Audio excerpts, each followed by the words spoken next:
구원과 선행의 관계에 대한 오해를 정리하라 라고 하는 제목으로 같이 살펴보도록 하겠습니다. 에베소서 2장 8절로 10절까지 말씀 먼저 보겠습니다. 에베소서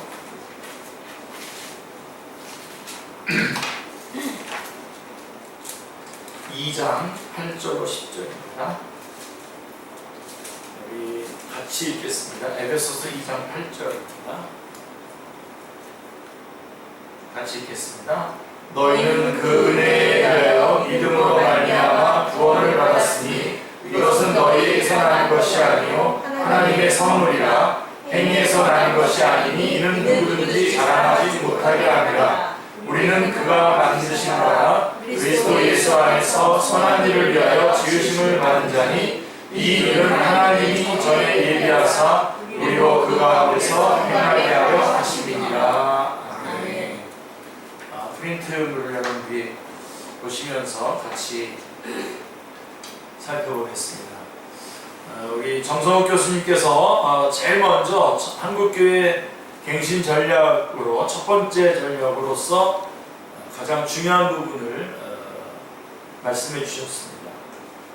칭의 복음에 대한 오해와 남용을 막아라 라고 하는 부분을 말씀해 주셨고, 두 번째는 구원과 선행의 관계에 대한 오해를 정리하라 라고 하는 제목의 말씀입니다. 한번 같이 두 번째 거 같이 프린트 보면서 같이 나눠보겠습니다. 오늘날 한국교회는 심각한 위기 상황에 놓여 있습니다. 이 위기 상황을 초래한 주된 이유들 중에 하나는 구원과 선행의 관계에 대하여 널리 퍼져 있는 오해입니다.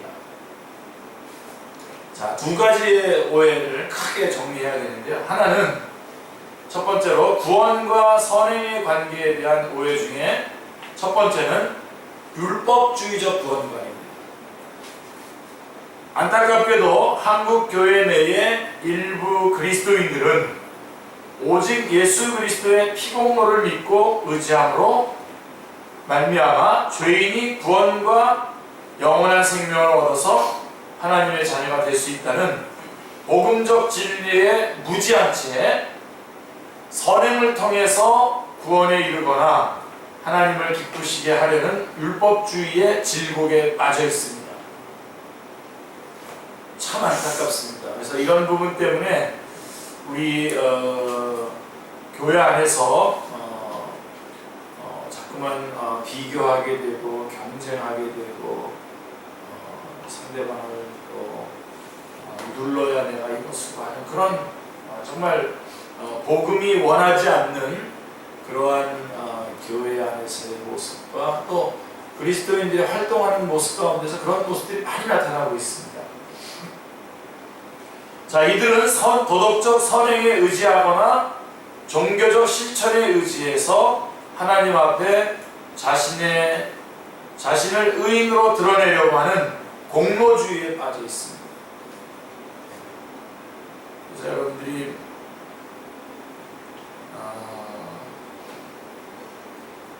그래서 주일 성수를 한다든가 11조를 드린다든가 새벽기도 등의 종교적 행위가 자신을 하나님 앞에서 의로운 자로 만들어줄 수 있다는 심각한 오해에 빠져 있습니다. 이런 오해에 빠진 사람들은 하나님 앞에서 자기 의에 대한 확신을 갖고 다른 사람들을 함부로 정죄하고 판단하는 오류를 범하고 있습니다. 율법주의적 구원론을 공식적인 교리로 채택하고 있는 로마 천주교회의 관점을 따라가는 무서운 오류를 범하고 있는 것입니다. 정말 무시무시한 오류입니다. 그래서 우리가 믿음으로 구원받아 놓고서는 우리가 오늘 에베소서 2장 8절로 10절 말씀에 너희가 그 은혜를 인하여 믿음으로 말미암아 구원을 얻었다고 하는 그런 것들을 놓치고 마치 어떤 예배를 잘 드린다든가 11조를 잘 낸다든가 하는 그런 어떤 새벽 기도를 나왔다든가 그런 것들을 가지고 그것이 이제 공로가 돼가지고 자기의가 되고 둘 중에 하나입니다. 그래가지고 잘하면 교만해지고 못하면 자기가 잘하면 교만해지고 또 못하면 절망하고 다른 사람이 못하면 비판하고, 그래가지고 교회가 자꾸만 이렇게 그물그물 거죠. 그래서 저는 우리 축대교회 같은 경우만 하더라도 본인이 이런 식으로 뭔가 자꾸만 이렇게 접근해 오면 저는 그런 식으로 판단해 버립니다. 그래, 너 안 돼, 잘못됐지, 이렇게 정리해 주면은 이렇게 하면 안 되겠구나 하고서 그렇게 확인하는 게 아니라 그냥 거기에서부터 그냥 좌절해 버리거나 아니면 이 교회는 안 되겠구나 하고서 떠나간다든가 그런 일들을 많이 보게 됩니다. 본인이 하나님 앞에서 그런 율법주의적 구원관을 가지고 있으시면 안 됩니다. 그래서 제가 어떤 분한테는 이렇게 말씀드렸어요. 그분이 큰 교회에 있다가 우리 교회 왔는데, 큰 교회에 있을 때는 뭐 새벽 기도도 열심히 하고 다 열심히 하고 다 잘했는데, 이 조그만 교회 오니까 별로 알아주고 공로를 별로 안 알아주는 것 같은가 봐요. 그래서 열심히 하던 걸 잘 안 하는데 제가 그러죠. 그 교회로 다시 돌아갔으면 좋겠다고. 다른 그 교회로 돌아가라고 하는 말, 우리 교회를 이렇게 떠나라 이런 말을 절대로 안 하기로 마음 먹었는데 못 알아듣더라고요. 그게 제가 떠나라고 하는 말이 바르게 하자고 하는 말인데 떠나라 그랬죠? 그래서 그래서 떠난단 말이죠. 그러니까 너무 재밌어요. 왜 우리가 열심히 하는 거를 열심을 낼 때에 정말 주의 복음이 너무 감격스러워서 열심을 내는 그런 열심건 정말 좋은 결과들을 꼭 빚게 됩니다. 그러나 그게 아니라 이런 공로주의, 자기의를 내세우려고 하는 그런 율법주의적인 그런 관점에서 열심을 내게 되면 항상 문제가 생깁니다. 본인이 교만해지든지 아니면 그 공동체를 시끄럽게 만들든지 그런 문제가 항상 생기게 됩니다. 그러니까 이렇게 되다 보니까 교회끼리도 지금 경쟁을 하게 되고 그런 그러니까 예를 들면 숫자라도 좀 적은 교회의 목사님은 어디 가서 자기의 그 바른 주장임에도 불구하고 주장하거나 회의에 가서 참여해서도 별로 의견을 내지 않죠. 왜냐면 힘이 없으니까요. 알아주지도 않을 뿐만 아니라 그것이 반영되지도 않을 거기 때문에 그런 일들이 일어나게 됩니다. 그래서 이런 오해에 빠진 사람들은 하나님 앞에서 자기의에 대한 확신을 갖고 다른 사람들을 함부로 정죄하고 판단하는 오류를 범하고 있습니다. 그래서 율법주의적 구원론을 공식적인 교리로 채택하고 있는 로마 천주교의 관점을 따라가는 무서운 오류를 범하게 되는 것입니다. 자, 하지만 성경은 분명하게 말씀하고 있습니다. 로마서 3장 20절에 그러므로 율법의 행위로 그의 앞에 의롭다 하심을 얻을 육체가 없나니 말씀하고 있습니다. 죄와 허물로 영원히 죽어 있고 전적으로 타락된 본성을 가진 죄인은 하나님이 요구하시는 완전한 의를 자기의 힘으로 결코 이룰 수 없습니다. 아멘입니까? 네. 절대로 불가능합니다. 왜냐하면 하나님의 요구하는 24시간 하루, 그 다음에 365일 1년, 그리고 평생토록 1초의 예외도 없이 하나님 마음과 뜻과 목숨과 정성과 힘을 다하여 하나님을 사랑하고 이웃을 자기 몸처럼 사랑하는 완벽한 삶이기 때문입니다. 이러한 삶은 이게 완벽한 삶이거든요. 죄인이 완전한 삶이라는 하나님의 요구를 이룰 수 있는 길은 결코 존재하지 않습니다. 도리어 인간은 숨 쉴 때에도, 생각할 때에도, 먹을 때에도, 마실 때에도 늘 죄와 더불어 살고 죄와 더불어 행동을 합니다. 인간의 본성과 인격과 삶은 죄로 점철되어 있습니다. 그래서 인간에 대한 하나님의 정의로운 판단은 영원한 죽음, 즉 영원한 불못의 형벌입니다. 따라서 선행을 구원의 조건으로 조건으로 제시하고 그 조건을 충족시키면 구원을 얻을 수 있다고 주장하는 율법주의적 구원과는 간단히 말해서 새빨간 거짓말에 불과한 것입니다. 정성호께서는 아주 과격한 말씀으로 새빨간 거짓에 불과하다라고 말씀하고 있습니다. 도덕적 선행이든 종교적 실천이든 인간이 자신의 의로운 행위로 스스로를 구원한 길이 없기에 성경은 오직 은혜만으로 오직 믿음만으로 구원과 영원한 생명을 얻게 됨을 반복적으로 선포하고 있습니다. 저희가 본문으로 읽었었던 2장 8절 9절 다시 한번 같이 읽겠습니다. 너희는 그 은혜에 의하여 믿음으로 말미암아 구원을 받았으니 이것은 너희에게서 나는 것이 아니요 하나님의 선물이라. 행위에서 나는 것이 아니니 이는 누구든지 자랑하지 못하게 하리라.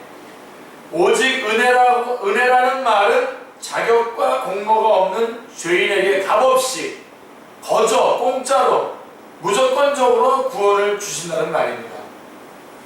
그래서 구원과 영생은 하나님이 죄인에게 주시는 선물인 것입니다. 아멘. 자, 여기서 죄인이란 하나님과 원수 관계에 있는 자들입니다. 자, 하나님께 반역하여 원수가 된 죄인들을 하나님은 무조건적인 은혜로 용납하시고 구원과 영생의 선물을 부어주십니다. 이것이 바로 은혜의 과격성, 급진성, 파격성입니다. 이러한 은혜의 파격이 없었다면 우리는 구원받지 못했겠죠.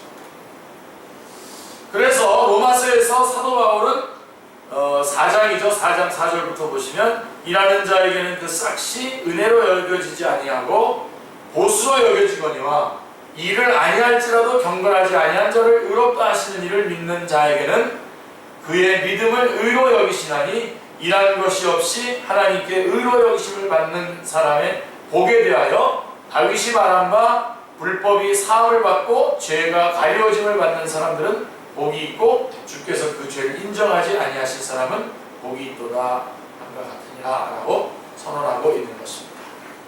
그래서 그런 율법주의적 구원관 이거에 대해서 우리가 바르게 정리를 해야 됩니다.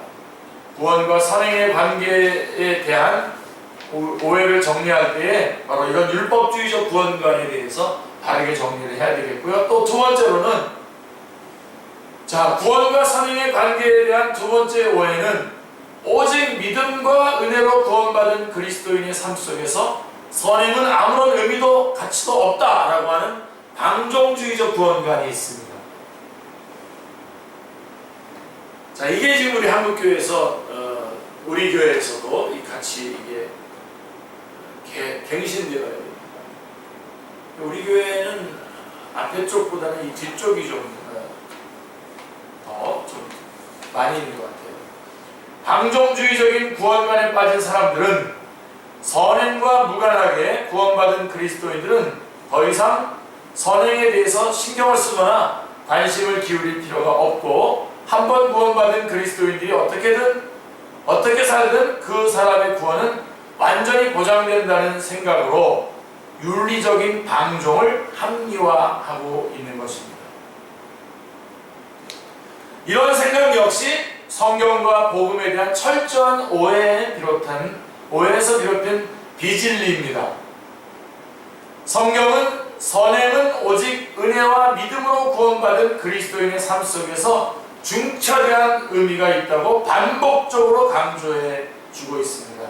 자, 대표적인 구절이 에베소서 2장 10절이죠. 그죠? 아까 우리가 2장 8절 9절이 앞부분에 관한 부분에 대한 오해를 해결하기 위한 말씀이라고 한다면 10절 말씀 같이 읽겠습니다. 우리는 그가 만드신 바라 그리스도 예수 안에서 선한 일을 위하여 지으심을 받은 자니 이 일을 하나님이 전에 예비하사 우리로 그 가운데서 행하게 하려 하시느니라. 하나님께서는 우리를 예수 그리스도의 보혈로 구원하시고 예수 그리스도 안에서 새로운 피조물로 빚으시고 당신의 걸작품 명작품이 되게 하셨습니다. 그런데 그렇게 하신 목적이 바로 선한 일을 위하여 라고 선포하고 있습니다. 선한 일을 위하여. 즉 선행이 구원받음의 목적이라고 선언하고 있는 것입니다. 다시 말하면 우리는 우리의 선행으로 구원받은 것이 절대 아니죠. 우리는 우리의 선행으로, 아니 그런 것으로 받는다고 말한다면 바로 율법주의적 구원도 아닙니다.